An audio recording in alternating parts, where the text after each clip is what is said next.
அஸ்ஸலாமு அலைக்கும். நம்பிக்கை வைத்தவன் துரோகம் செய்துவிட்டான் என்று புலம்பாதே. நீ வைத்த நம்பிக்கைதான் துரோகியை உனக்கு அடையாளம் காட்டியிருக்கு. வழித்தடம் இல்லை என்று நின்று விடாதே. நீயே உருவாக்கு, தடம் தானாக பதிந்துவிடும். வாழ்க்கையில் ஒரு கட்டத்திற்கு ஆசையே மன நிம்மதி மட்டும்தான்.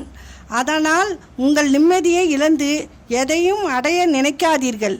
வயதாகத்தான் தெரிகிறது நம் வாழ்நாள் முழுவதும் உடன் வர யாரும் இல்லை என்று.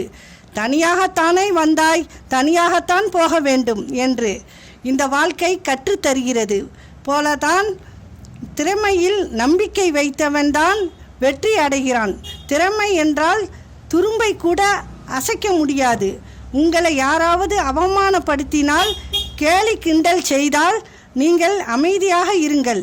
எல்லாமே உங்களுக்கு சிறப்பாகும். அஸ்ஸலாமு அலைக்கும்.